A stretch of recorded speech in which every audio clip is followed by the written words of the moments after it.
జిల్లా ఆదోని ప్రాంతానికి ఎల్ఎల్సీ కాలువ ద్వారా రావాల్సిన తుంగభద్ర జలాలను కొందరు బళ్ళారి ప్రాంతం రైతులు ఇసుక సంచులతో అడ్డుకోవడం దుర్మార్గమని మైనార్టీ హక్కుల పరిరక్షణ సమితి రాష్ట్ర కార్యదర్శి నూర్ అహ్మద్ ఆగ్రహం వ్యక్తం చేశారు.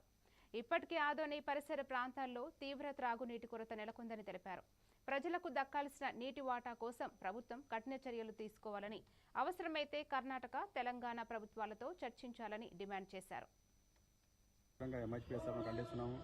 ఎందుకంటే మన ఆదోని ప్రాంతం అనేది పూర్తిగా కరువు కాటకాల ప్రాంతము, తాగడానికి కూడా నీళ్లు లేనటువంటి పరిస్థితి. ఇలాంటి సమయంలో మరి మనకు వచ్చే ఎల్ఎల్సీ నీటిని కూడా ఆపితే మరి పరిస్థితి ఏంటని మేము ప్రభుత్వ అధికారులు ప్రశ్నిస్తున్నాము. ఎందుకంటే ఈరోజు చూసుకున్నట్లయితే ఆస్పరి మండల కేంద్రం కావచ్చు, ఆస్పరి గ్రామాలు కావచ్చు, ఆలూరు గ్రామాలు కావచ్చు, నెలకు ఒకసారి తాగునీటి విడుదల చేసేటువంటి దుస్థితి ఏర్పడింది.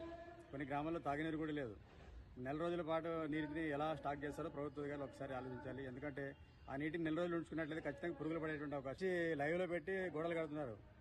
మరి అసలు వాళ్ళకి ఆంధ్ర ప్రభుత్వం అంటే లెక్క ఉందా లేదని ప్రశ్నిస్తున్నాం. ఆంధ్ర ప్రజలంటే లెక్క ఉందా లేదని ప్రశ్నిస్తున్నాం. ఎందుకంటే డ్యామ్ అనేది ఒక నదిని పోయే నదిని ఆపినట్లు అనమాట. అంటే వాళ్ళు ఆపితే మనకి రావాల్సిన అవసరం లేదు.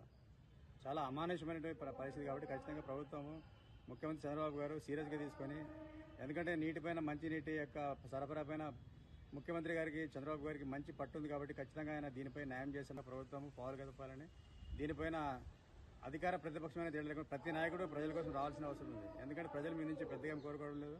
కనీసం మనకు వచ్చే నీటినైనా మీరు పోరాట సాధించుకోవాలని, లేకపోతే ప్రజా వ్యతిరేకత ఎదుర్కొని తప్పదని హెచ్చరిస్తున్నాము. రాబోయే రోజుల్లో ఖచ్చితంగా దీనిపై ఎంహెచ్పిఎస్ తరఫున గొంతెత్తుతామని, ప్రభుత్వానికి కూడా ఈ విషయంపై మరి ముఖ్యమంత్రి గారికి కూడా ప్రత్యక్షంగా చెప్పడానికి కూడా ప్రయత్నిస్తామని ఈ సందర్భంగా మనవి చేసుకుంటున్నాము.